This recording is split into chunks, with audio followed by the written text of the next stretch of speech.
That was something from Rashid Chappelle off of his album. The name of that joint was called Thankful. But now, being that I live in the borough of Queens, I'm very proud to have a young man who reps Queens wholeheartedly.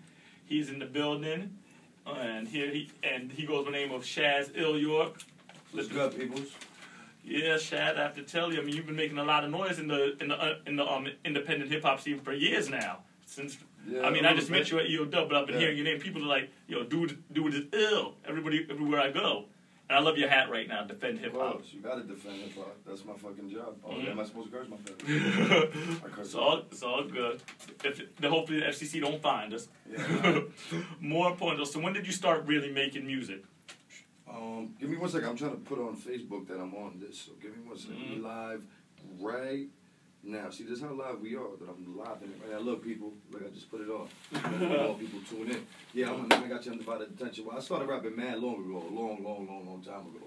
You know, like I went to the studio the first time, 9, 8, with my cousin, and then ever since then, you know.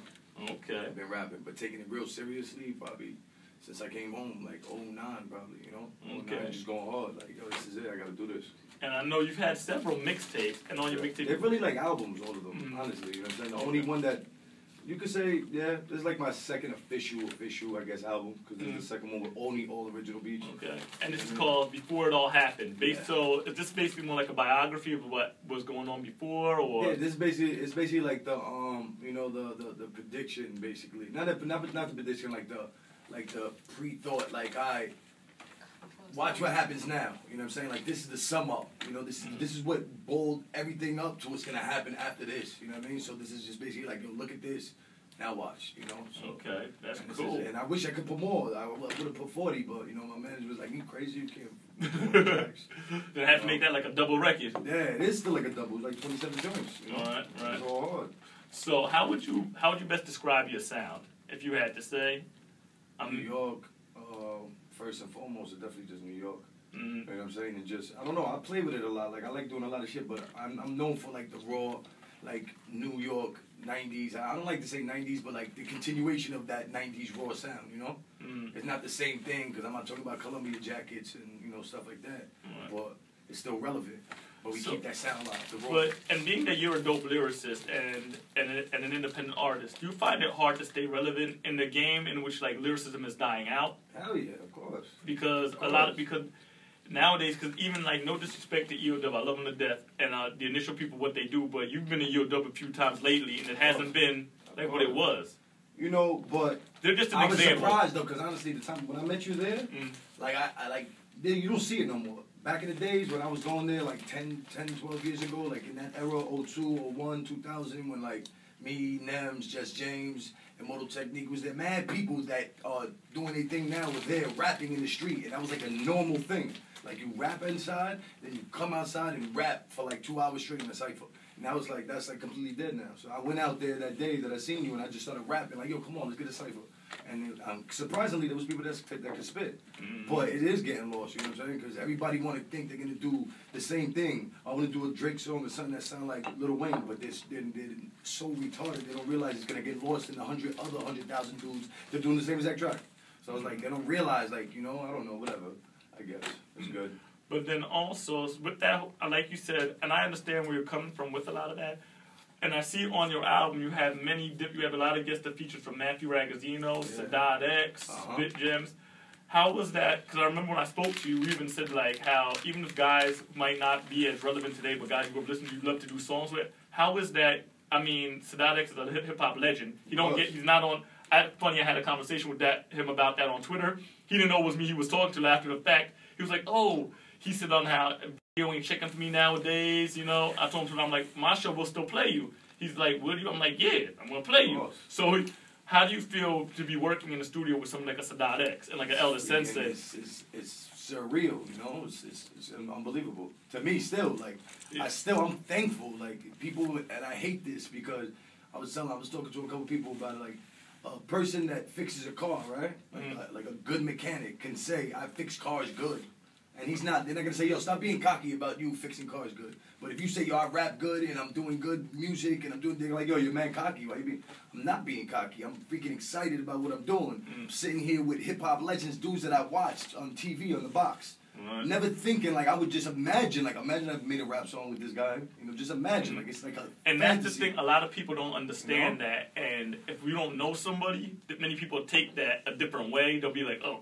But as you get to know somebody, you can understand. Well, I see why he acts that way, and not that they mean to come off that way. Because I'm sure there have been people even in the rapping movement, man. You thought you were at first, you thought this guy might have been a cornball, but as you got to him, you can understand. Well, like he's cool, but I see why he acts that way. He doesn't mean anything by it. Without a doubt. But that's why I see the beautiful thing about this project and a lot of songs I do.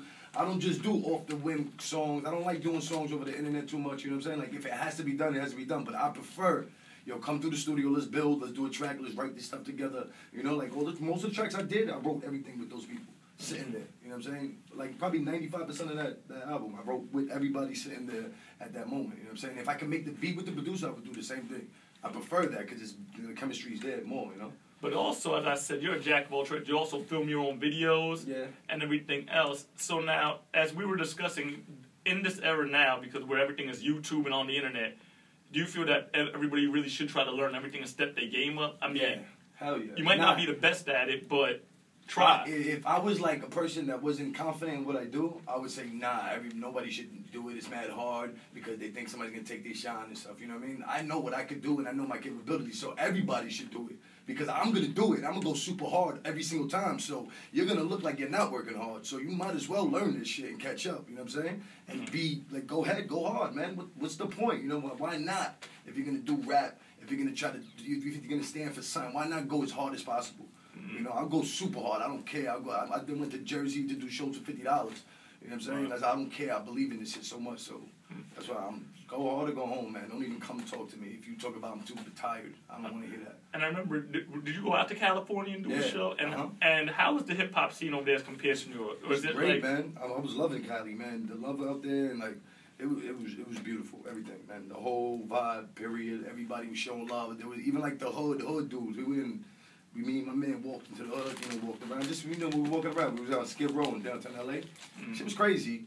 But we still got love out there. We had a street cipher with some dudes, getting money on the corner. We had a street cipher. They filmed it, showed mad love. So overall, it was a beautiful thing, man. They keep hip hop alive out there too, as well. So I can tell by the tone of your manner and from watching your videos, you have a lot of love for hip hop, and you really show that love in your songs. And how I'd like to talk a little bit about why you think it's vital for MCs to rap for the love, and not just because I'm gonna get some bling bling and money out of it. Why do you think that that's very important? A lot of guys, because I've heard many people say, like I was watching a talk show and this one guy, he said that it was about people being poor, and now this guy goes, they asked him, do you think your family ever make it out of poverty? He said, nah, my son ain't ever gonna be no rapper or nothing. We can't go to college. But how do you feel about people just saying they're just trying to do it for the money? It's crazy. They might as well. It's just like then it becomes a regular job. I don't really have nothing to say about those people because I don't even try to think like that. Like all that whole thing kind of makes me upset, and that shit gets me somewhere else. So I try to stay focused on who's gonna do it for the love. You're gonna be in my circle. You know what I mean? Like for the money shit. For what then? What is it about then? You don't have no love. You don't even respect what you're doing. That's like somebody just doesn't care about another art form. They're just gonna do it because they know that then. What's the point, man? You're like exploiting it now. Now you're taking shine from me, from somebody that really wholeheartedly will go out and die, be a martyr for this hip hop, and that feels like they could bring something to it. Not somebody like, oh, yo, I know I can make mad doing it. Of course you want to make money. That's money is what sustains you. But at the same time, you got to do it for this, man, to keep it alive for these little kids that's gonna listen to this rap music and be like, yo, that's what's up. I want to read books now, not just. Do the most ignorant shit possible at all times. That's not what it's about. That's well, right now, Well, right now, I'd love to get into a joint from off the album here. You got clean versions with you, or? Nah, but I don't curse too much. We can go to something that don't have that much curses. Okay, we'll definitely get into that right now. Oh, when I opened it, man. Nah, because he was so hyped, he ripped it open. It's alright though. I'm about to get into this right now. Alright, what do you want to get into though? Like. Does it have to be like super radio version? I'm trying to think. Basically, we're not. This is the underground show. We don't get into none of that. We don't do the stanky leg and walk it out up in here. We need something that's gonna make the people wanna. Alright, so let's go to track 13 then. Okay. Sharpen up. This is for all the people that want to flee and leave the mecca of hip hop and thinking it's somewhere else. Is right here, man. Stay here and hold the fort down. This is what it's for. I'm here. Holding it down forever. WKNJ 90.3 FM, livestream.com, in the streets. Shaz illyork is in the building. Every day, what up? Here we go.